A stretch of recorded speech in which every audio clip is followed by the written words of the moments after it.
નમસ્કાર, સ્વાગત છે ગુજરાત ફર્સ્ટમાં સમાચારો સાથે હું છું દીપિકા। સમાચારની શરૂઆતમાં વાત કરવી છે અમદાવાદ હવામાન વિભાગ દ્વારા રાજ્યમાં માવઠાની આગાહી કરવામાં આવી છે। આગામી ભર ઉનાળે કમોસમી વરસાદની ભારે શક્યતા છે। કાળઝાળ ગરમી વચ્ચે રાજ્યમાં માવઠું પડવાની વકી છે। 29 અને 30 માર્ચ દરમિયાન વરસાદની આગાહી કરવામાં આવી છે। તો 2 દિવસ યલો એલર્ટ સાથે કમોસમી વરસાદની આગાહી છે। ઉત્તર ગુજરાતમાં ગાજવીજ સાથે વરસાદ પડવાની શક્યતા છે। બનાસકાંઠા અને સાબરકાંઠામાં કમોસમી વરસાદની આગાહી છે। તો અરવલ્લી, દાહોદ અને મહીસાગરમાં પણ માવઠું પડશે। 30 થી 40 કિલોમીટરની ઝડપે પવન ફૂંકાશે। 2 upper air cyclonic circulation system સક્રિય થવાની છે। વેસ્ટર્ન ડિસ્ટર્બન્સ સિસ્ટમ પણ ગુજરાત ઉપર અસર કરશે। હવામાન વિભાગે માછીમારો માટે ખાસ ચેતવણી આપી છે। 28 અને 29 માર્ચે દરિયો ન ખેડવા સૂચના આપવામાં આવી છે। તો અમરેલીમાં સૌથી વધુ 38.5 ડિગ્રી તાપમાન આજે નોંધાયું। ભર ઉનાળે વરસાદી માહોલથી ખેડૂતોમાં ચિંતા વધી છે। वेस्टर्न डिस्टर्बेंस 28 मार्च रात से उत्तर पश्चिम भारत और हमारे उत्तर पश्चिम भारत के साथ गुजरात राज्य के ऊपर जो वेदर है उसके ऊपर प्रभाव रहने का संभावना रहेगा। इसके कारण हम 29 और 30 मार्च को हम गुजरात राज्य की मेनली जो उत्तरीय जिला है इसमें हल्का बारिश के साथ thunderstorm with lightning gusting wind speed 30 to 40 kilometre yellow warning के साथ हम दे रहे हैं। इसमें येलो चेतावनी है। इसमें मेनली जो उत्तर पूर्वीय जिला है 29 मार्च को जो जिला इसमें आइसोलेटेड इक्का दुक्का स्थानों में जो हल्का वर्षा का संभावना रहेगा इसमें है बनासकांठा और कच्छ के लिए। और 30 तारीख को जो जिला इसमें रहेगा कच्छ, बनासकांठा, साबरकांठा, अरावली, भाईसागर और दाहोद के लिए दिया गया है। इसमें थंडरस्टॉर्म का ऑलरेडी हमने बोल दी है। थंडरस्टॉर्म का भी लाइटनिंग के साथ वार्निंग रहेगा। और जो उच्चतम तापमान है आज 24 घंटा तक कोई बड़ा बदलाव नहीं रहेगा। उसके आगे 2 से 3 डिग्री सेंटीग्रेड ग्रेजुअल फॉल रहेगा। और जो लघुतम तापमान है इसमें अगले 7 दिन कोई बड़ा बदलाव नहीं रहेगा। अहमदाबाद में आज का जो पूर्वानुमान है इसमें पार्टली क्लाउडी स्काई रहेगा। जो उच्चतम तापमान है 39 डिग्री सेंटीग्रेड के आसपास रहने का पूर्वानुमान है। और जो लघुतम तापमान है इसमें 24 डिग्री सेंटीग्रेड रहने का संभावना है। 28 માર્ચથી ગુજરાતના હવામાનમાં મોટો પલટો આવવાનો છે। હવામાન શાસ્ત્રી મલાદ પટેલે કરી છે આગાહી। રાજ્યના અલગ અલગ જિલ્લાઓમાં વાતાવરણ બદલાશે। સૌરાષ્ટ્ર અને કચ્છમાં કમોસમી વરસાદની ભારે આગાહી છે। ઉત્તર ગુજરાતના વિસ્તારોમાં પણ માવઠું પડવાની શક્યતા છે। કેટલાક વિસ્તારોમાં ગાજવીજ સાથે વરસાદની વકી છે। એપ્રિલ મહિનામાં પણ રાજ્યમાં કમોસમી વરસાદ થશે। 4 થી 8 એપ્રિલ દરમિયાન વરસાદની નવી આગાહી છે। જ્યારે 12 થી 16 એપ્રિલ વચ્ચે ફરી માવઠું પડશે। મે મહિનામાં પણ વરસાદી માહોલ રહેવાની શક્યતા છે। એટલે કે આખો ઉનાળો વરસાદી ગતિવિધિઓ વચ્ચે પસાર થશે।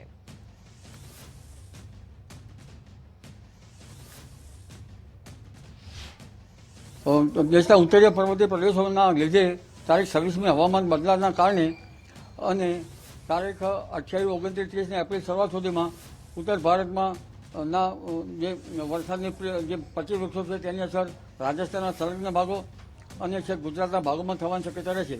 જેમાં ઉત્તર ગુજરાતના ભાગો, પાટણ સમી હરિતના ભાગો, બનાસકાંઠાના ભાગો, સાબરકાંઠાના ભાગો, અરવલ્લીના ભાગોમાં પણ પ્રી મોન્સૂન એક્ટિવિટીનો અનસિઝનલ વરસાદ થવાની શક્યતા રહેશે।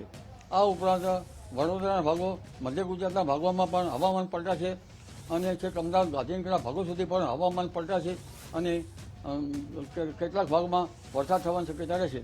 આ ઉપરાંત ઉત્તર સૌરાષ્ટ્રના ભાગો, રાજકોટ, સુરેન્દ્રનગરના ભાગો તેમજ લગભગ અન્ય ભાગો અને છેક ઉપર કચ્છના ભાગોમાં પણ વરસાદ થવાની શક્યતા રહેશે। વડાપ્રધાન મોદી 31 માર્ચે ગુજરાતની મુલાકાતે આવવાના છે। સવારે 9:45 કલાકે પીએમ મોદી અમદાવાદ પહોંચશે।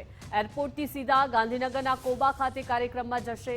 જૈન ધર્મનું સમ્રાટ સંપ્રતિ મ્યુઝિયમ ખુલ્લું તેમના દ્વારા મુકાશે। બપોરે 12:30 કલાકે સાણંદના કાર્યક્રમમાં ઉપસ્થિત રહેવાના છે।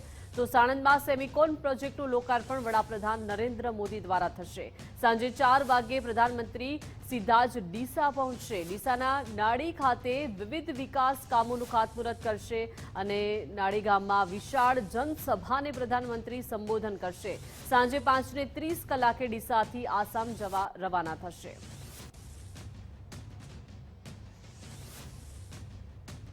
વડાપ્રધાન નરેન્દ્રભાઈ મોદીના પ્રવાસને લઈને તૈયારીઓ તેજ કરવામાં આવી છે. વાવ થરાદના લાખણીમાં પીએમના પ્રવાસને લઈને બેઠક મળી. પ્રભારી મંત્રી ઋષિકેશભાઈ, મંત્રીઓ, ધારાસભ્યો હાજર રહ્યા. મંત્રી સ્વરૂપજી ઠાકોર અને મંત્રી પ્રવીણભાઈ માળી પણ આ બેઠકમાં ઉપસ્થિત રહ્યા. 31 માર્ચે વાવ થરાદ જિલ્લાની મુલાકાતે વડાપ્રધાન નરેન્દ્ર મોદી આવવાના છે અને નાડીમાં વડાપ્રધાન નરેન્દ્રભાઈ મોદી જાહેર સભા યોજશે. 18,000 કરોડથી વધુના લોકાર્પણ અને ખાતમુહૂર્ત કરાશે. જનપ્રિય પ્રધાનમંત્રી ઉત્તર ગુજરાતમાં આવતા હોય અને એમાં પણ બનાસકાંઠા વાવ થરાદ મુકામે આવતા હોય એટલે સમગ્ર ઉત્તર ગુજરાત એમને આવકારવા માટે થનગની રહ્યું છે. એટલું જ નહીં, પરંતુ સાથે પ્રધાનમંત્રી જ્યારે પણ આવતા હોય એટલે ગુજરાત અને ભારત માટે અનેક વિકાસના કાર્યો એ લોકાર્પણ અને ખાતમુહૂર્ત પણ કરતા જતા હોય છે. લગભગ 18,000 19,000 કરોડના કામના એ લોકાર્પણ કરવાના છે. વડાપ્રધાન નરેન્દ્રભાઈ મોદી કોબામાં જૈન મ્યુઝિયમને ખુલ્લું મૂકશે. 31 માર્ચે કોબા ખાતે જૈન આરાધના કેન્દ્રની મુલાકાત લેશે. ગાંધીનગરના કોબામાં પીએમ મોદી મ્યુઝિયમનું ઉદ્ઘાટન કરશે. જૈન ધર્મના ઇતિહાસ, વારસા, પુરાતત્વીય ચીજવસ્તુઓનું પ્રદર્શન. ભારતના માનનીય યશસ્વી પ્રધાનમંત્રી શ્રી નરેન્દ્ર મોદીજીના હાથોથી આનું ઉદ્ઘાટન થઈ રહ્યું છે. મોદીજી એ પૂજ્ય ગુરુ મહારાજજીના બહુ જૂના આત્મીય સંબંધો ધરાવે છે અને એમણે પોતાની ઈચ્છા હતી કે આ એક શ્રેષ્ઠ કક્ષાનું મ્યુઝિયમ બને. એ મ્યુઝિયમની અંદર 7 અલગ અલગ ગેલેરી છે કે જેમાં ભારતનો એકદમ પ્રાચીનતમ ઇતિહાસથી માંડી જે ભગવાન ઋષભદેવ કે જેને સંસ્કૃતિની આદ્ય સ્થાપના કરી, જે લગભગ વિશ્વના બધા ધર્મો જેને માન્ય કરે છે તેથી માંડી અને 23મા તીર્થંકર નેમિનાથ સુધીનો એક આખો એક ખંડ છે. સુરતના કાર્યક્રમમાં પોલીસ પરિવારને હર્ષભાઈ સંઘવીની ટકોર. જણાવ્યું કે પોલીસની દબંગગીરી પોલીસ સ્ટેશનમાં ચાલવી જોઈએ, ઘરમાં નહીં.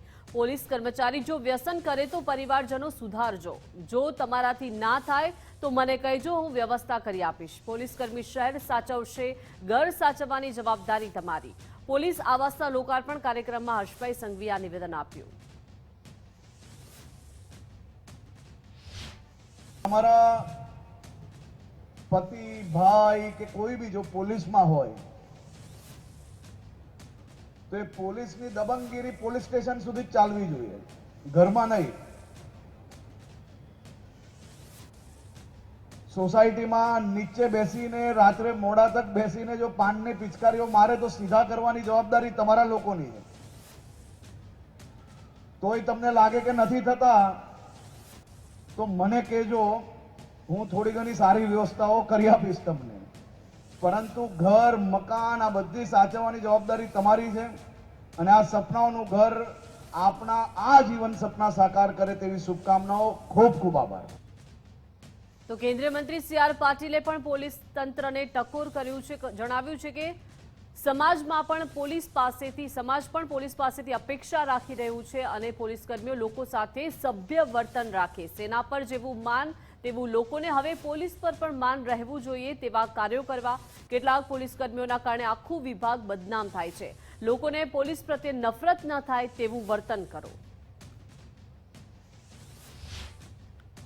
એમની સાથે અસભ્ય વર્તન ના કરાય અને એ જો તમે ઇન્ડિપેન્ડન્ટ શિસ્ત આવે. મને યાદ છે જ્યારે હું પોલીસમાં નોકરી કરતો ત્યારે બોર્ડ મારતા હતા પોલીસ સ્ટેશનમાં કે મે આઈ હેલ્પ યુ અને અમને લાગતું હતું કે આ તો એક મજાક છે, કેમ કે કોઈ પોલીસ કર્મચારીનો માનસિકતા નહોતી કે એને કોઈને હેલ્પ કરવી. પરંતુ આજે જ્યારે સમય બદલાયો છે ત્યારે ધીરે ધીરે પોલીસ કર્મચારીઓ પણ પોતાની જવાબદારીની સાથે સાથે પોતાના અધિકારની સાથે આપણી ફરજો પણ એમને યાદ છે ને એટલા માટે અસભ્ય વર્તન કરવાની જે પહેલાં જે હતી ફરિયાદો હતી એમાં પણ ઓછી થઈ છે. તો એમાં પણ વધુ જો સારું વર્તન કરીને જે પોલીસની ઇમેજ છે એમાં સુધારો કરવા માટે પણ પ્રયત્ન કરવો જોઈએ. હું તો ઘણીવાર ઉદાહરણ પણ આપું છું કે બોર્ડર ઉપરના સૈનિકો એ પણ દેશના દુશ્મનોથી આપણા દેશનું રક્ષણ કરે છે. એ પણ ખાકી પહેરે છે પણ એમના પ્રત્યે લોકોને માન છે. જ્યારે તમે પણ ખાકી પહેર્યા પછી દેશના અંદરના જે ગુનેગારોથી દેશના લોકોનું તમે રક્ષણ કરો છો ત્યારે તમે પણ એટલું જ મોટું કામ કરો છો. છતાં પોલીસ પ્રત્યે લોકોને નફરતની ભાવના કેમ છે? તો આ નાના મોટા જે બનાવો વર્ષોથી જે ચાલતા આવ્યા છે, જે અપમાનિત કરવાનો પ્રયત્ન એના કારણે એમને જે પોલીસ કર્મચારીઓનું વર્તન એના કારણે આખો ડિપાર્ટમેન્ટ બદનામ હોય છે, ત્યારે એમાં પણ સુધારો લાવવાનો પ્રયત્ન જો તમે બધા સંકલ્પ કરશો તો ચોક્કસપણે ખૂબ મોટો ફાયદો એનાથી થશે. કેન્દ્રીય મંત્રી સી.આર. પાટીલની ટકોર બાદ પોલીસ કમિશનરે પણ નિવેદન આપ્યું છે. પોલીસ વિભાગમાં કેટલાક લોકો અસભ્ય વર્તન કરે છે. ખરાબ વર્તનને કારણે પોલીસ વિભાગે નીચે જોવું પડે છે. ગેરવર્તન કરનારા પોલીસકર્મીઓ સામે કડક પગલાં લેવામાં આવશે. અગાઉના સમય કરતાં આવી ફરિયાદોમાં ઘટાડો થયો છે. આગામી દિવસોમાં પોલીસનું વર્તન સુધારવા ખાસ પ્રયત્નો થશે. અમારા તો પ્રજા માટે અમે લોકો છીએ, लेकिन क्यारे क्यारे हमारे अंदर कुछ अमुक लोग હોય છે जो આ પ્રકારના વર્તન કરી જતા હોય જેતા પૂરા ડિપાર્ટમેન્ટના जो खराब मतलब નીચા જોવા પડે છે जो है तो અમે એવા લોકો ઉપર भी एक्शन લેતા રહીએ છીએ. लेकिन इन जनरली અત્યારે जो પહેલે જેવા કરતાં बहुत ઓછી કમ્પ્લેન થઈ ગઈ છે. लेकिन આવનાર દિવસોમાં અમારો जो સોફ્ટ સ્કિલના ટ્રેનિંગ છે કે લોકો સાથે કેવા વર્તન વાડી વર્તન રાખે એના દિશામાં બી અમે લોકો કામ કરતા રહીશું. પીએમ મોદીના શાસનના રેકોર્ડ પર પ્રદેશ ભાજપ પ્રમુખનું નિવેદન સામે આવ્યું છે. પીએમ મોદીએ 8,931 દિવસ શાસનનો રેકોર્ડ બનાવ્યો છે તેવું જગદીશભાઈ વિશ્વકર્માએ જણાવ્યું છે. આ માત્ર સમયનો નહીં પણ જનસેવાનો અપ્રિતમ રેકોર્ડ છે. મુખ્યમંત્રીથી વડાપ્રધાન સુધીની આ અવિરત સફર રહી છે. 2001માં મુખ્યમંત્રી બન્યા અને ત્યારે અનેક પડકારો ઝીલ્યા. સરદાર સરોવર યોજના માટે પીએમ મોદીએ લડત લડી. દેશના પ્રધાનમંત્રી બન્યા બાદ સર્વાંગી વિકાસ થયો છે. ગુજરાતની ધરતીના પનોતા પુત્ર અને દેશના યશસ્વી પ્રધાનમંત્રી માન્ય મોદી સાહેબે તાજેતરમાં જ 8,931 દિવસ સુધી ચૂંટાયેલી સરકારના વડા તરીકે સેવા આપવાનો એક ઐતિહાસિક રેકોર્ડ સ્થાપ્યો છે. ત્યારે પહેલા મુખ્યમંત્રી અને હવે પ્રધાનમંત્રી તરીકે કુલ 8,931 દિવસનું શાસન એ નેતૃત્વ કરીને તેમણે સિક્કિમના ભૂતપૂર્વ મુખ્યમંત્રી પવનકુમાર ચામલિંગજીના 8,930 દિવસના એ રેકોર્ડને પાછળ છોડી દીધો છે.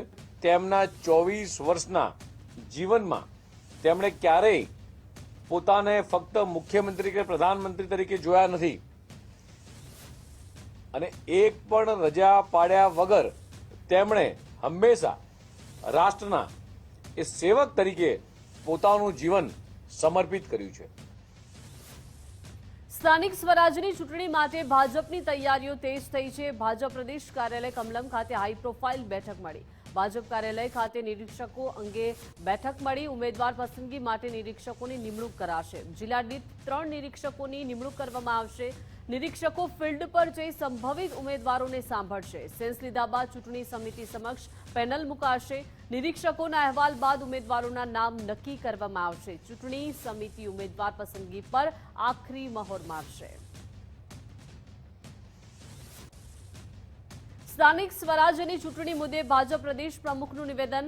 જણાવ્યું કે સ્થાનિક સ્વરાજ્યની ચૂંટણી માટે ભાજપ સજ્જ છે. ચૂંટણીના મેદાનમાં અમે હંમેશા તૈયાર છીએ.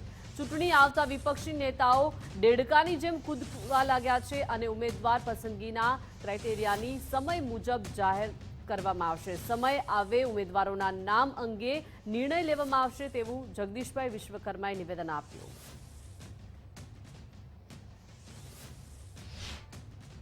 ઓલમોસ્ટ બધી જ પ્રકારની સમિતિઓ એ બની ચૂકી છે. આપે હમણાં જોયું કે કોર ગ્રુપ પણ ડિક્લેર કર્યું છે, પ્રદેશ ચૂંટણી સમિતિ પણ ડિક્લેર કરી છે અને યુદ્ધના મેદાનમાં મેં પહેલા પણ અગાઉ કીધેલું છે કે ભારતીય જનતા પાર્ટીનો કાર્યકર્તા એ માત્ર ચૂંટણી આવે ત્યારે મેદાનમાં જાય છે એવું નહીં. ભારતીય જનતા પાર્ટીનો કોઈ પણ નેતા, ભારતીય જનતા પાર્ટીની સરકાર કે લીડર્સ કે સરકારના મંત્રીઓ માત્ર ચૂંટણી આવે ત્યારે જ દેખાય તેવું નહીં. ચોમાસું આવે ને દેડકા કૂદવા માંડે એ તો તમને ખબર છે કે પંજાબથી ને દિલ્હીથી બધા લોકો ત્યારે આવવા માંડ્યા છે. માત્ર ચૂંટણી આવે ત્યારે દેખાય અને ચૂંટણી જાય ત્યારે જતા રહે. પણ ભારતીય જનતા પાર્ટીનો કાર્યકર્તા ચરૈવેતી ચરૈવેતીના મંત્ર સાથે એ 365 દિવસ પ્રજાની વચ્ચે રહે છે. ગુજરાત ભાજપ પ્રમુખના આમ આદમી પાર્ટી પર પ્રહાર. જગદીશભાઈ વિશ્વકર્માએ આપને જૂઠી પાર્ટી ગણાવી છે. પંજાબની પ્રજાના પૈસે આપ નેતાઓ માર્કેટિંગ કરી રહ્યા છે. પંજાબની જનતા આમ આદમી પાર્ટીથી ત્રાહિમામ પોકારી ઉઠી છે. ગુજરાતની જનતા આપના નેતાઓને સારી રીતે ઓળખે છે.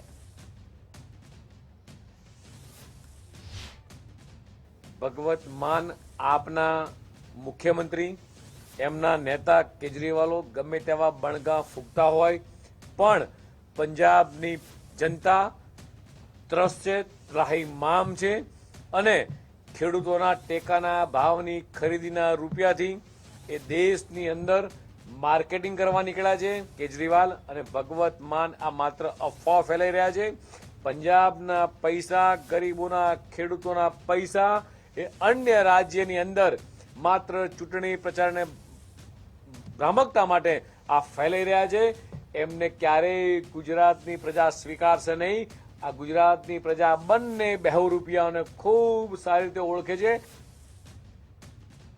ઈંધણની અછતની અફવા મેટ્રો ટ્રેન અને એએમટીએસ બસ સેવાને ફળી છે. 2 જ દિવસમાં 65,000 લોકોએ મેટ્રો અને એએમટીએસ બસમાં મુસાફરી કરી છે. ખાનગી વાહનો ટાળી અમદાવાદીઓ જાહેર પરિવહન અપનાવ્યું છે. મેટ્રો અને એએમટીએસમાં મુસાફરોની સંખ્યામાં નોંધપાત્ર વધારો નોંધાયો છે. ઈંધણની અછતના ડરે લોકોએ બસ અને મેટ્રોમાં સવારી કરવાનું પસંદ કર્યું. જાહેર પરિવહનનો ઉપયોગ વધતા તંત્રની આવકમાં વધારો થયો.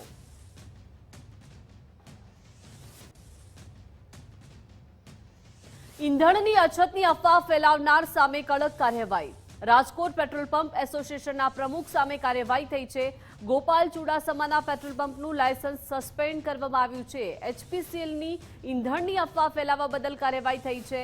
પોલીસ ફરિયાદ બાદ હવે કંપનીની લાલ આંખ. 2 દિવસ પહેલા આઈઓસીએલ ઓફિસે રજૂઆત કરી હતી.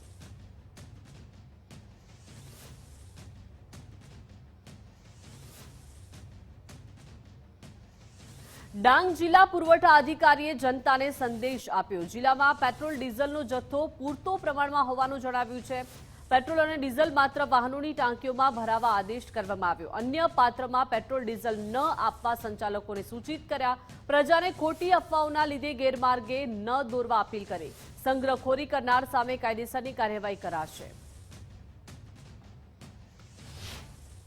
ડાંગ જિલ્લાની તમામ જાહેર જનતાને અનુરોધ કરવામાં આવે છે કે ડાંગ જિલ્લામાં કાર્યરત કુલ 9 પેટ્રોલ પંપ પર પેટ્રોલ અને ડીઝલનો પૂરતો જથ્થો ઉપલબ્ધ છે. આથી કોઈપણ પ્રકારની અફવાઓથી દૂર રહેવું.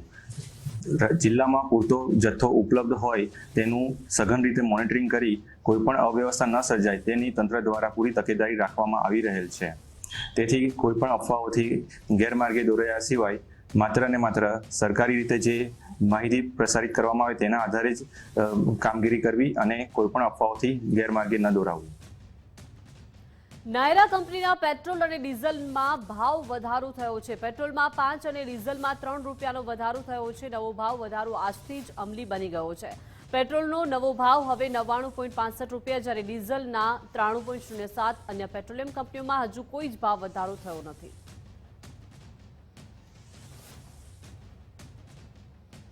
યુદ્ધના કારણે હવે દવાઓના ભાવ વધવાની શક્યતા છે. ગુજરાતના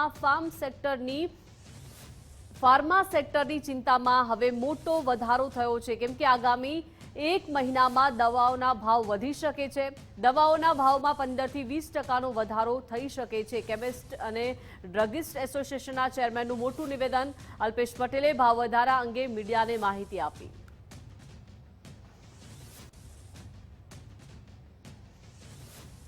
વિધાનસભામાં રજૂ થયેલા કેગના રિપોર્ટમાં ચોંકાવનારો ખુલાસો થયો છે. પોલીસે જપ્ત કરેલા માદક પદાર્થોને ઉંદરો દ્વારા નુકસાન થયું છે. પોલીસની કસ્ટડીમાંથી 2332.68 કિલો માદક પદાર્થ ગાયબ થઈ ગયો. ઓક્ટોબર 22 થી જુલાઈ 23 સુધી જપ્ત કરાયેલા માદક પદાર્થોનો આંકડો અને 6510.54 કિલો માદક પદાર્થનો જથ્થો જપ્ત કરાયો હતો, જેમાંથી 4177.86 કિલો માદક પદાર્થનો જથ્થો નાશ કરાયો. પકડાયેલા અને નાશ કરાયેલા જથ્થામાં 2332.68 કિલોનો તફાવત છે. પકડાયેલા માદક પદાર્થના જથ્થામાંથી 35% જથ્થો ગાયબ થઈ ગયો છે તેવું કેગના રિપોર્ટમાં માહિતી સામે આવી છે. માદક પદાર્થો ગાયબ થવા પાછળ ગૃહ વિભાગે 3 કારણ આપ્યા છે. યોગ્ય સંગ્રહ સુવિધાઓના અભાવે ઉંદરો દ્વારા નાશ થયો છે. લીલા છોડમાં ભેજ સુકાઈ જવાથી વજન ઓછું થયું. અંદાજિત 144.180 કિલો ગાંજાની ચોરી થઈ ગઈ તેવું ગૃહ વિભાગે આ કારણ આપ્યા. તકેદારી આયોગના રિપોર્ટમાં મોટો ખુલાસો થયો છે. તકેદારી આયોગના વર્ષ 2024માં મોટો ખુલાસો થયો છે. ગેરરીતિની ફરિયાદોમાં શહેરી વિકાસ વિભાગ રાજ્યમાં મોખરે રહ્યો છે. શહેરી વિકાસ વિભાગમાં સૌથી વધુ ફરિયાદો નોંધવામાં આવી. એકલા શહેરી વિકાસ વિભાગની કુલ 3271 ફરિયાદો મળી છે. મહેસૂલ વિભાગના 1018 ફરિયાદો સાથે બીજા ક્રમ પર રહ્યું છે. ત્રીજા ક્રમે 862 ફરિયાદો સાથે રાજ્યનો ગૃહ વિભાગ રહ્યો છે. પંચાયત વિભાગની કુલ 800 ફરિયાદો આયોગને પ્રાપ્ત થઈ છે. સરકારના વિભાગમાં સંકલનનો અભાવ હોવાનો ખુલાસો થયો છે. ગઈકાલે રજૂ થયેલા કેગના અહેવાલમાં પર્દાફાશ થયો છે. રેલવે ઓવરબ્રિજની મંજૂરીમાં તંત્રની મોટી ચૂક રહી છે. જમીનની ઉપલબ્ધતા ચકાસ્યા વગર જ મંજૂરી અપાઈ ગઈ. 2 અલગ અલગ કેસમાં સરકારે 15.22 કરોડ વધુ ચૂકવ્યા છે.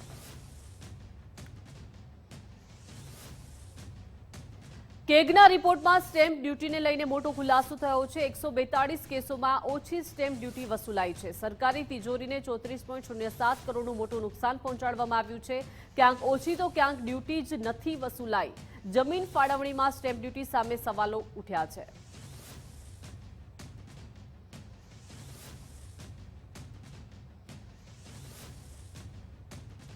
અધિકારીઓ ધારાસભ્યોની વાત ન સાંભળતા હોવાની ફરિયાદ. પ્રોટોકોલ ન જાળવતા હોવા અંગે વધુ એક રજૂઆત થઈ છે.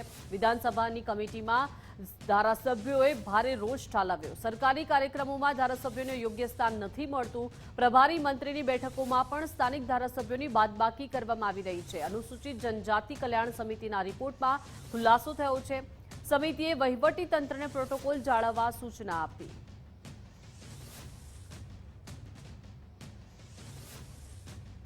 અમરેલીમાં કરોડોના ખર્ચે બનેલો સીસી રોડ એક જ મહિનામાં ફેલ થયો છે. આર્ટ્સ કોલેજ સામે 125 મીટરનો રોડ તોડવાની કામગીરી શરૂ થઈ છે. 11 કરોડના ખર્ચે બનેલા રોડમાં હલકી ગુણવત્તાનો પર્દાફાશ થયો છે.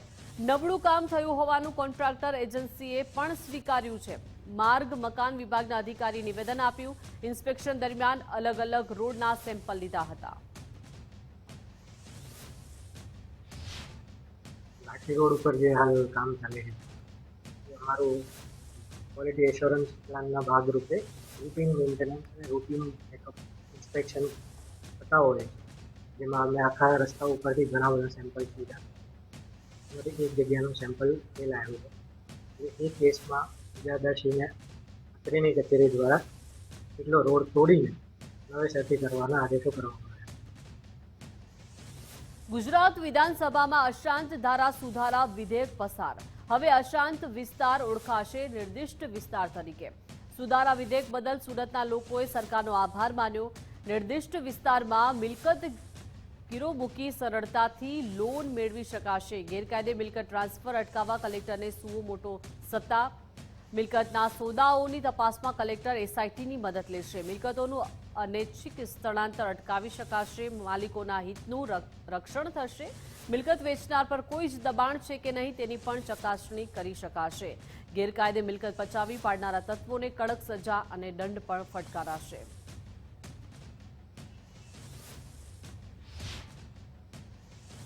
અગાઉ ફોર્મલ ઇન્ક્વાયરી કરવાની હતી. એ ફોર્મલ ઇન્ક્વાયરીમાં નારાજ પક્ષકારને સાંભળવા કે નહીં તે બાબતે પ્રશ્ન હતો. હવે કલેક્ટરશ્રીએ નારાજ પક્ષકાર અને કાયદાના ઓથા હેઠળ ફરજિયાત સાંભળવા પડશે અને કલેક્ટરશ્રીની કચેરીમાં આ કેસની સુનાવણી થાય તો કાયદામાં સ્પષ્ટ સૂચના આપવામાં આવેલી છે કે નારાજ પક્ષકારની રજૂઆતોને ધ્યાનમાં લીધા પછી અને આ વિસ્તારમાં કોઈપણ જાતનું કોમી વૈમનસ્ય પેદા ન થાય, તણાવ ન પેદા થાય એવી ખાતરી થાય તો જ મિલકત તબદીલી અરજ મંજૂર કરવી, નહીં તો ના કરવી એવું કાયદામાં હવે સ્પષ્ટપણે કાયદાની અંદર સૂચન આપેલું છે. એમાં નારાજ વ્યક્તિ તરીકે એક સલાહકાર સમિતિ નિમી છે. મહેરબાન કલેક્ટર સાહેબને શું મોટો પાવર આપ્યા છે. આવા મજબૂત આ કાયદાને બનાવવા માટે ગુજરાત સરકારે જુદી જુદી બીસીએ ચૂંટણીનો વિવાદ હવે હાઈકોર્ટની ડિવિઝનલ બેન્ચમાં પહોંચ્યો. સિંગલ જજે અગાઉ 4 સભ્યોને ચૂંટણી માટે અયોગ્ય ઠેરવ્યા. ચૂંટણી અધિકારીએ ફોર્મ માન્ય રાખવાની પ્રક્રિયા અયોગ્ય ગણાવી. કિરણ મોરે અને અમૂલ જીકારની ઉમેદવારી ગેરલાયક ઠરી છે. અનંત ઇન્દુલકર અને અમર પેટીવાલાની ઉમેદવારી પણ રદ થઈ છે. 4 ઉમેદવારોએ સિંગલ જજના ચુકાદાને કોર્ટમાં પડકાર્યો. આ હાઈ પ્રોફાઇલ મામલે 7 એપ્રિલે વધુ સુનાવણી થશે. પ્રદીપસિંહ સોલંકી અને રામચંદ્ર પ્રજાપતિએ હાઈકોર્ટમાં દાદ માંગી છે. ક્રિકેટ એસોસિએશનની ચૂંટણી મુદ્દે વડોદરામાં ભારે ગરમાવો વધ્યો છે.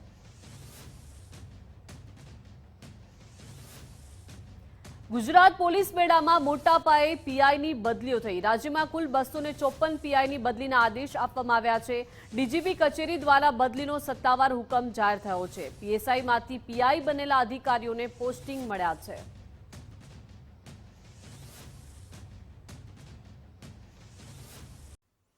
Welcome back. નવસારીના વાંસદાના સરા ગામે ધર્માંતરણના આરોપ લાગ્યા છે. સીઆરપીએફ જવાને નિવૃત્તિ બાદ કાર્યક્રમ રાખતા આરોપ લાગ્યા. મોડી રાત્રે ધાર્મિક કાર્યક્રમનું આયોજન કરાતા હોબાળો મચ્યો. કાર્યક્રમમાં 3 થી 4 પાસ્ટર પહોંચતા ધર્માંતરણનો આરોપ લાગ્યો છે. ધાર્મિક કાર્યક્રમમાં હોબાળો કરી પોલીસને જાણ કરાઈ છે. પોલીસે સ્થળ તપાસ કરી મામલો કાબૂમાં લીધો. કથિત ધર્માંતરણના કાર્યક્રમના વિડીયો પણ વાયરલ થયા છે.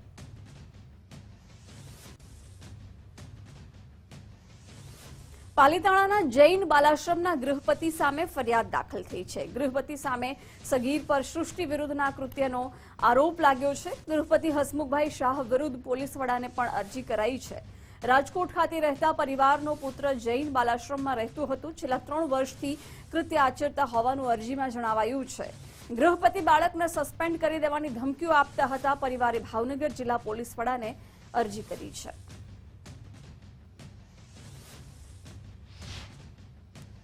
પાલીતાણા જૈન બાલાશ્રમ છે, શ્રી સિદ્ધ ક્ષેત્ર જૈન બાલાશ્રમ. ત્યાં મારો છોકરો છેલ્લા 6 વર્ષ ત્યાં ભણે છે. એની સાથે ત્યાંના ગૃહપતિએ, જેમનું નામ છે હસમુખભાઈ શાહ, એ છેલ્લા 3 વર્ષથી એની સાથે દુષ્કૃત્ય આચરે છે. હવે એના માટે અમે ન્યાયની માંગણી સાથે અહીંયા ભાવનગર એસપી સાહેબને, પાંડે સાહેબને મળવા આવ્યા છીએ. ગઢડાના એક ગામની 14 વર્ષીય સગીરા સાથે દુષ્કર્મની ઘટના બની છે. ગઢડા પોલીસ સ્ટેશનમાં 6 શખ્સો સામે ફરિયાદ નોંધાઈ છે. સગીરા માનસિક તકલીફને કારણે ઘરેથી નીકળી ગઈ હતી. 6 શખ્સોએ તેનો ગેરલાભ ઉઠાવી અને દુષ્કર્મ આચર્યું હતું. 6 માસથી દુષ્કર્મ આચરતા હોવાનું તપાસમાં સામે આવ્યું છે. ગઢડા પોલીસે 6 શખ્સો સામે ગુનો નોંધી તપાસ હાથ ધરી છે. કડક કાર્યવાહી કરી દાખલારૂપ સજા થાય તેવી લોકોની માંગ છે.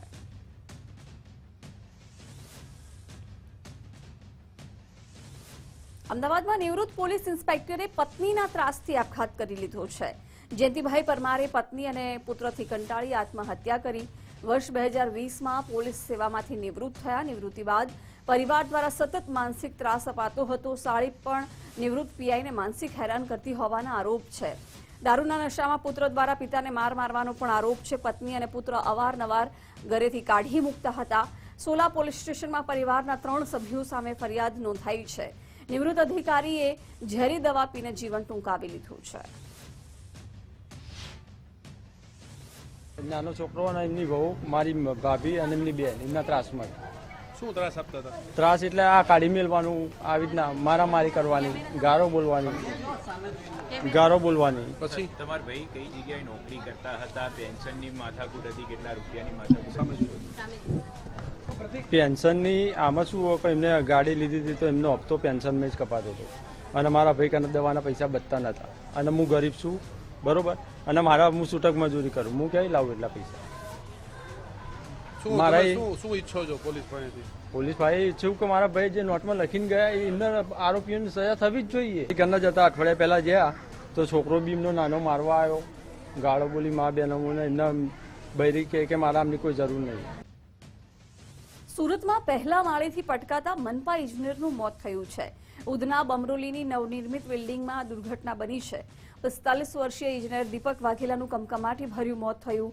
લબ્ધી ઇન્દ્રા નવનિર્મિત બિલ્ડિંગમાં તપાસ માટે ગયા હતા. બિલ્ડિંગમાં અંધારું હોવાથી લિફ્ટ પેસેજમાં પટકાયા હતા. પહેલા માળેથી નીચે પટકાતા ગંભીર ઇજાઓ પહોંચી છે. 108ના કર્મીઓએ ઇજનેરને સ્થળ પર મૃત જાહેર કર્યા. વલસાડના મગોદ ગામમાં બોગસ દસ્તાવેજનું મોટું કૌભાંડ ઝડપાયું છે. પંચાયત સભ્ય દીપેશ પટેલે લોન માટે ખોટા પુરાવા બનાવ્યા. બેંક લોન મેળવવા પંચાયતના સહી અને સિક્કા વાપર્યા. દીપેશ પટેલ અગાઉ મગોદ ગામના સરપંચ રહી ચૂક્યા છે. હાલમાં તેઓ ગ્રામ પંચાયતમાં સભ્ય તરીકે કાર્યરત છે. સરપંચ અને તલાટીને જાણ થતાં સમગ્ર મામલો ખુલ્યો છે. રૂરલ પોલીસ મથકે આરોપી વિરુદ્ધ સત્તાવાર ફરિયાદ નોંધાઈ છે. પોલીસે તાત્કાલિક આરોપી દીપેશની ધરપકડ કરી છે. કોર્ટે આરોપીના 2 દિવસના પોલીસ રિમાન્ડ મંજૂર કર્યા છે. સમગ્ર કૌભાંડ મામલે રૂરલ પોલીસે વધુ તપાસ હાથ ધરી છે. સુરેન્દ્રનગરના ધ્રાંગધ્રા હળવદ રોડ પરથી ગાંજા સાથે 2 ઝડપાયા છે. હાઈવે પરની હોટેલ પાસે ઉભેલા ટેન્કરમાંથી સૂકો ગાંજો મળી આવ્યો છે. પોલીસે કુલ 9 કિલોથી વધુનો સૂકો ગાંજો જપ્ત કર્યો છે. ગાંજો, ટેન્કર અને મોબાઈલ મળી કુલ 15 લાખનો મુદ્દામાલ જપ્ત કરાયો છે. ભચાઉના સદાત હુસેન સૈયદ અને સુલેમાન શેખની ધરપકડ કરાઈ છે. બંને આરોપીઓ સામે નાર્કોટિક્સ એક્ટ હેઠળ ગુનો દાખલ કરાયો.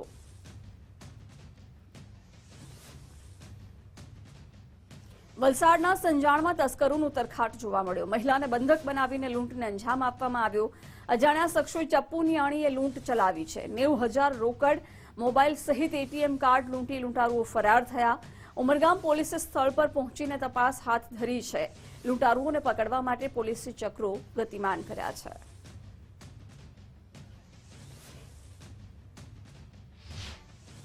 પણ આ રાત્રે 2-2:30 વાગે ચોર આવેલા. ચોરી કરવા તો મારી રૂમમાં ઘૂસી ગયા. એ લોકો બારી તોડીને આવી ગયા ને પછી એ લોકોએ મને ચાકુ બતાવી ને કહ્યું કે તું અવાજ કરશે તો આ તને મારી નાખશું. તો પછી ચૂપચાપ સૂઈ ગઈ. એ લોકોએ કહ્યું તને સૂઈ જવા પડશે તો સૂઈ ગઈ ને પછી એ લોકોએ 3 કબાટ ખોલીને બધો પૈસા છે, એટીએમ છે, બધું એ લોકો પછી મારું લઈ ગયા. અમદાવાદના ગુજસેલ એરપોર્ટને ધમકીને લઈને ફરિયાદ નોંધાઈ છે. ધમકીને લઈને સાયબર ક્રાઇમ પોલીસ સ્ટેશનમાં ફરિયાદ નોંધાઈ છે. ગુજસેલ એરપોર્ટને બોમ્બથી ઉડાડવાની ધમકી મળી હતી. એરપોર્ટ ડાયરેક્ટરના ઓફિશિયલ મેલ આઈડી પર મેલ મળ્યો હતો. અગાઉ પકડાયેલા આરોપીને છોડી દેવા મેલમાં ઉલ્લેખ કરાયો હતો.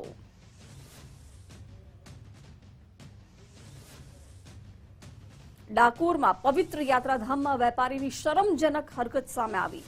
યાત્રાધામ ડાકોરમાં પ્રસાદની દુકાન ચલાવતો વેપારી ભાન ભૂલ્યો હતો. મહિલાઓના પ્રવેશદ્વાર પાસે વેપારીએ બીભત્સ ચેનચાળા કર્યા. અભદ્ર હરકતો કરતો વેપારીનો વિડીયો સોશિયલ મીડિયામાં પણ વાયરલ થયો છે. દુકાનદારોની અંદરોઅંદરની બોલાચાલીમાં વેપારીએ મર્યાદાઓ ઓળંગી. પવિત્ર સ્થળ પર વેપારીની હરકતથી દર્શનાર્થીઓમાં ભારે રોષ વ્યાપ્યો. ધાર્મિક નગરીની ગરિમા લજવનાર વેપારી સામે ફિટકાર વરસાવી રહ્યા છે. વાયરલ વિડીયોની ગુજરાત ફર્સ્ટ પુષ્ટિ નથી કરતો.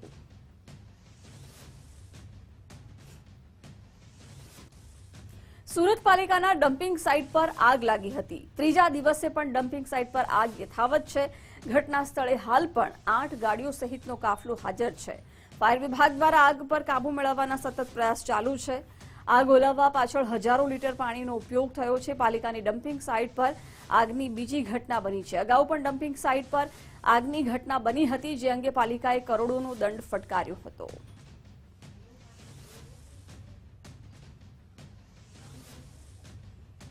આણંદમાં ડમ્પિંગ સાઇટના ધુમાડાથી લોકો પરેશાન બન્યા છે. લાંભવેલ વિસ્તારમાં 2 દિવસથી ધુમાડાનું સામ્રાજ્ય જોવા મળ્યું. કચરો સળગાવી દેવામાં આવતો હોવાનો સ્થાનિકોનો દાવો છે. મોડી રાત્રે શ્વાસ લેવો પણ લોકો માટે મુશ્કેલ બન્યો છે. 30થી વધુ સોસાયટીમાં હવા પ્રદૂષણથી લોકોને હાલાકીનો સામનો કરવો પડી રહ્યો છે. સેનેટરી ઓફિસરે જવાબ ન આપ્યા હોવાનો પણ આક્ષેપ છે. અવારનવાર કચરો સળગાવી નિકાલ કરતા હોવાનો આક્ષેપ છે. એક્યુઆઈ રીડર પણ ખોટા આંકડા દેખાડતું હોવાનો દાવો થઈ રહ્યો છે. મશીનમાં 189 એક્યુઆઈ હતો, જ્યારે ઓનલાઈન 320 બતાવે છે તેવું સ્થાનિકે જણાવ્યું. કમિશનર સાહેબના ઘરે ગયા, ત્યાંથી અમને જવાબ એવો આપ્યો કે તમે નગરપાલિકાનો કોન્ટેક્ટ કરી શકો. હવે રાતના 11 વાગ્યા છે તો નગરપાલિકાનો કોન્ટેક્ટ કઈ રીતના કરી શકાય?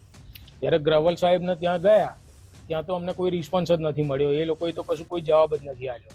20, 25 ફોન કર્યા, તે છતાંય કોઈ જવાબ આપવા રેડી નથી. અધિકારીઓ છે નગરપાલિકાના, એમના ઘરે જઈને આવ્યા. રાવ સાહેબ, ગરવાલ સાહેબ, કમિશનર બાપના સાહેબ, પણ ક્યાંયથી અમને યોગ્ય જવાબ મળ્યો નથી. કયા પ્રશ્નને લઈને જવાબ? પ્રશ્ન એ જ છે કે જે સાંજના ટાઈમથી 8 વાગ્યાથી જે ડમ્પિંગ સાઇટમાંથી ઝેરી ધુમાડો નીકળે છે, શ્વાસ લેવાની તકલીફ નાના છોકરાઓને, વૃદ્ધોને બધાને પડી રહી છે. માણસ ઘરમાંથી બહાર નીકળી શકતું નથી. આખો લાંબેલ એરિયા કવર કરેલો છે, છેક લાંબેલ હનુમાનજીના મંદિરથી છેક ગ્રીડ સુધી. છેલ્લા 2 દિવસથી અહીંયા ડમ્પિંગ સેન્ટરની અંદર આગ લાગી છે. એ આગ ગઈકાલે બુઝાઈ ગઈકાલે ધુમાડો ઓછો થઈ ગયો હતો.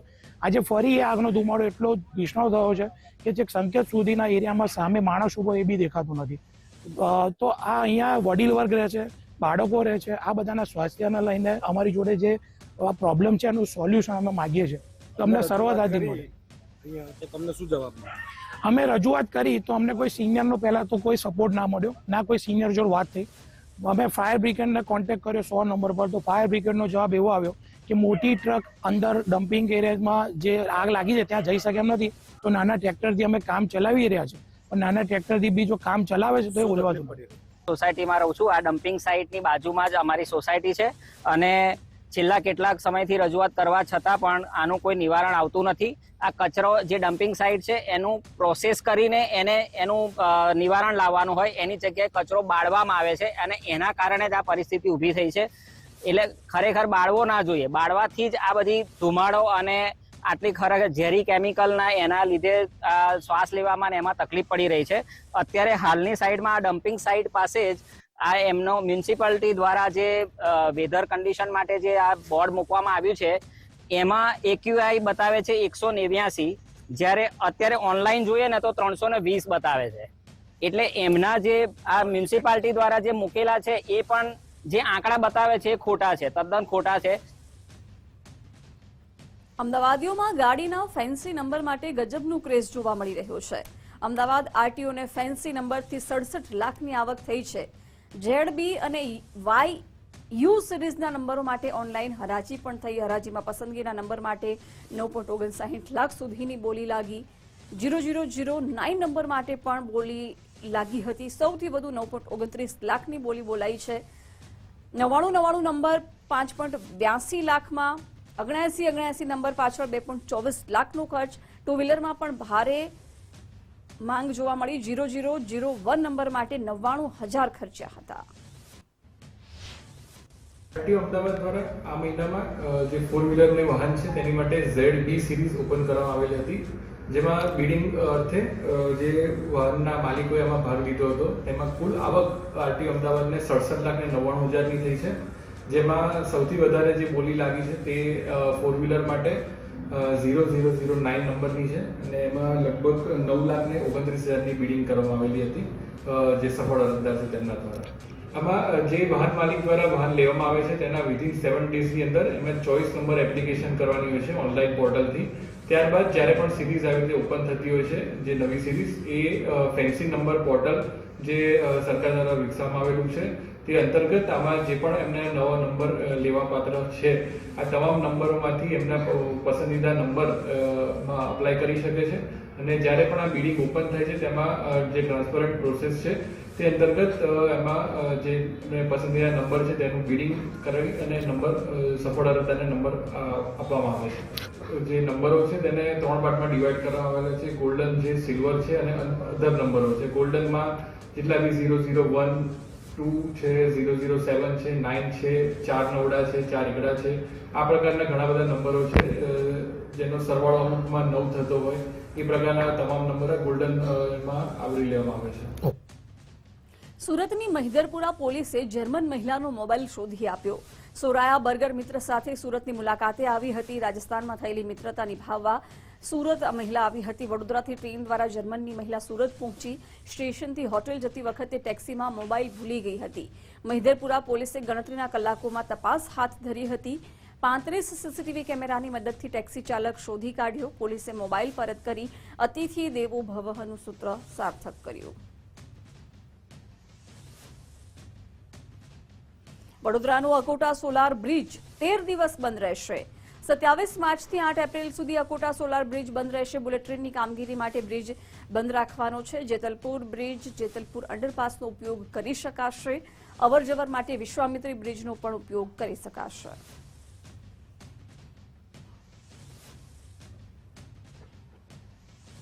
સુરતમાં જનહિતકારી લાભો માટે નમો સેવા સેતુ શરૂ.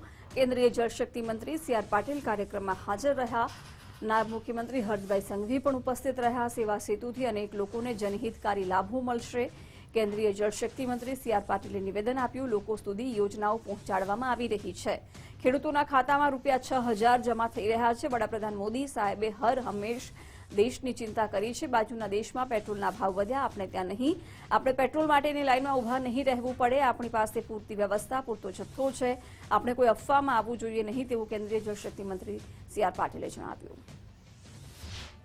આજે જયારે યુદ્ધની સ્થિતિ છે, આખી દુનિયા યુદ્ધમાં છે, ત્યારે કોઈ જગ્યાએ શાંતિ જોવા મળે, કોઈ જગ્યાએ જો વિકાસ જોવા મળે, અથવા જે રીતે તમે સુરક્ષિત કોઈ દેશ જોવા મળે તે ભારત દેશ છે. કેમ કે માનનીય પ્રધાનમંત્રી નરેન્દ્ર મોદી સાહેબ એ આપણા વડાપ્રધાન છે, એ બધી જ ચિંતા કરી રહી છે. સુરતના ગોડાદરામાંથી 3 સગીરો એક સાથે ગુમ થયા. 3 સગીરો ફરતા ફરતા ક્યાંક નીકળી પડતા પરિવારમાં દોડધામ મચી હતી. પરિવારજનોએ ગોડાદરા પોલીસ મથકમાં ફરિયાદ નોંધાવી છે. પોલીસે 4 જેટલી ટીમો બનાવી તપાસ શરૂ કરી. રેલવે સ્ટેશન, બસ સ્ટેશન સહિત વિવિધ વિસ્તારોમાં પોલીસે તપાસ કરી. 3 સગીરો એક સાથે ચાલ્યા જતા પરિવારજનોમાં પણ ચિંતા વ્યાપી.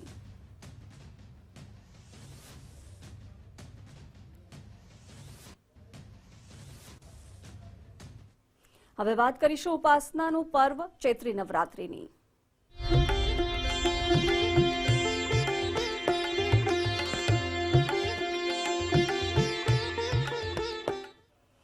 પાવાગઢમાં મંદિર પરિસરમાં ચૈત્રી નવરાત્રી અને આઠમને લઈને હવનનું આયોજન કરાયું. આઠમના હવનનો વૈદિક મંત્રોચ્ચાર સાથે વિધિવત આરંભ કરાયો હતો. વીએમસીના કમિશનર મહેશ બાબુ અને મંદિર ટ્રસ્ટીઓ હાજર રહ્યા. વૈદિક મંત્રોચ્ચાર સાથે હવન કુંડમાં શ્રીફળ હોમી યજ્ઞનું સમાપન કરાયું. મોટી સંખ્યામાં ભક્તોએ પણ ઉપસ્થિત રહી હવનનો લાભ લીધો. આઠમ નિમિત્તે મોટી સંખ્યામાં માઈ ભક્તો માતાજીના દર્શનાર્થે પહોંચ્યા હતા.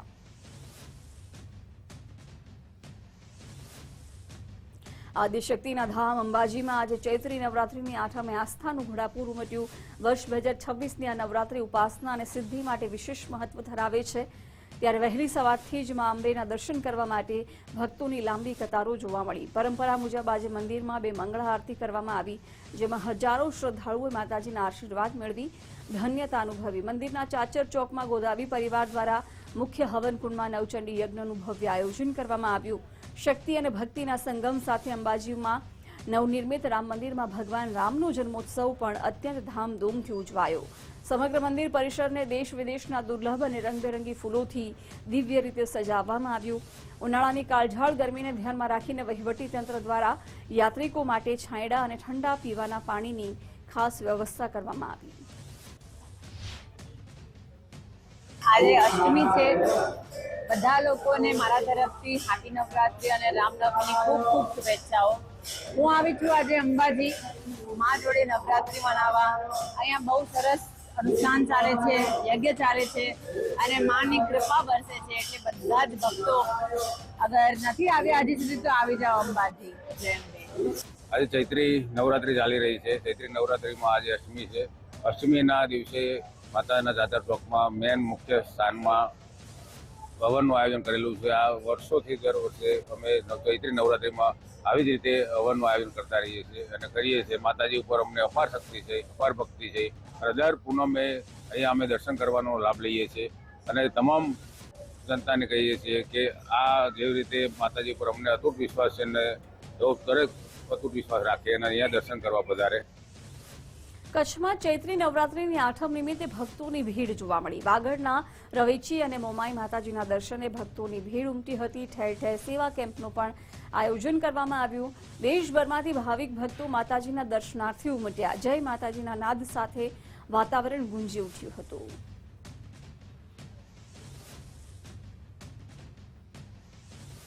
હવે વાત કરીશું રામોત્સવની.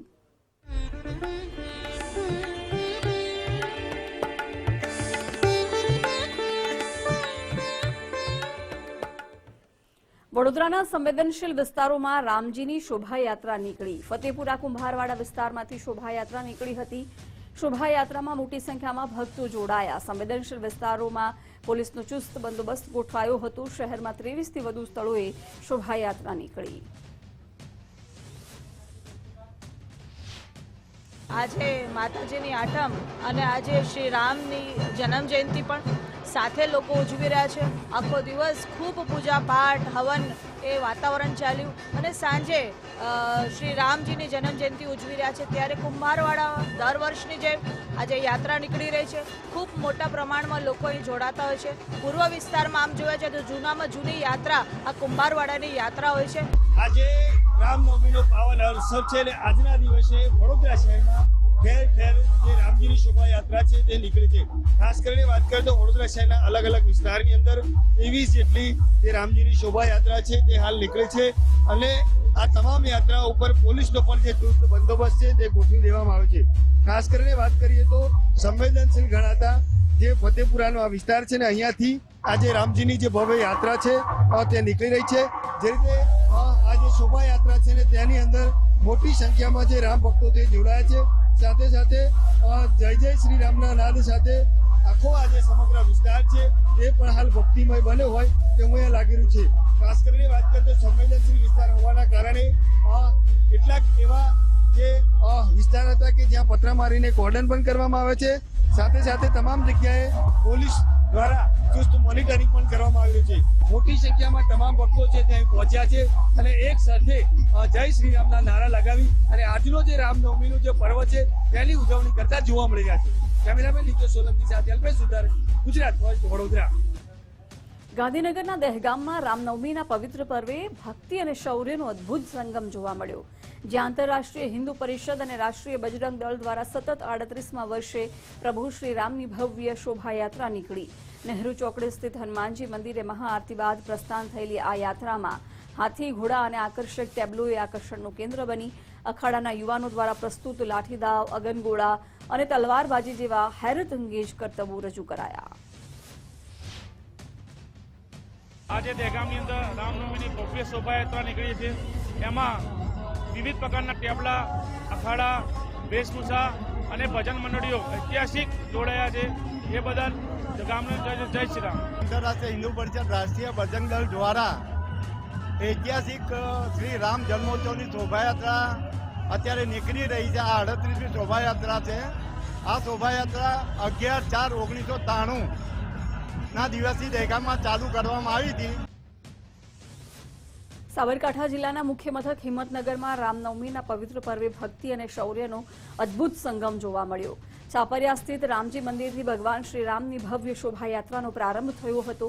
વિશ્વ હિન્દુ પરિષદ, બજરંગ દળ અને વિવિધ હિન્દુ સંગઠનોની હાજરીમાં નીકળેલી આ યાત્રામાં દુર્ગા વાહિનીની બહેનો દ્વારા કરવામાં આવેલી આકર્ષક તલવારબાજી અને અખાડાના યુવાનોના હેરતઅંગેજ કરતબો આકર્ષણનું કેન્દ્ર બન્યા. આ શોભાયાત્રા મહેતાપુરા રામજી મંદિર ખાતે સંપન્ન થશે, જેમાં સુરક્ષાને ધ્યાને રાખી એક એસપી, 2 ડીવાયએસપી, 18 પીઆઈ સહિત 400થી વધુ પોલીસ જવાનોનો ચુસ્ત બંદોબસ્ત ગોઠવવામાં આવ્યો છે.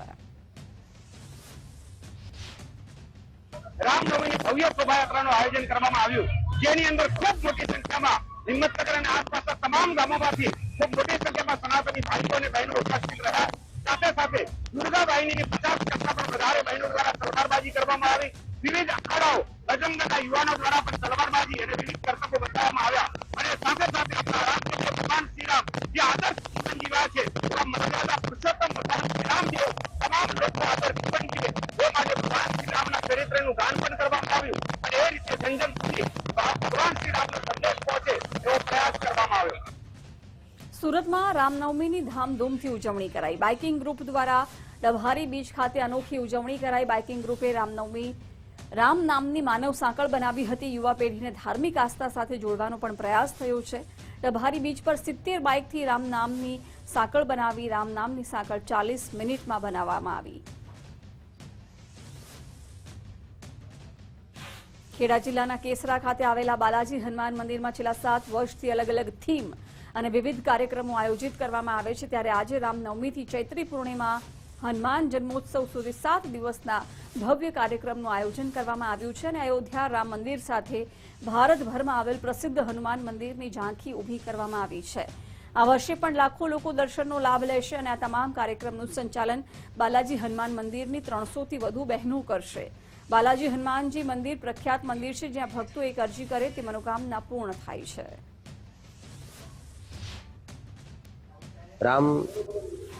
નવમીથી લઈને હનુમાન જન્મ મહોત્સવ સુધી અમે આખો એક 7 દિવસનો મહોત્સવ ઉજવી રહ્યા છે.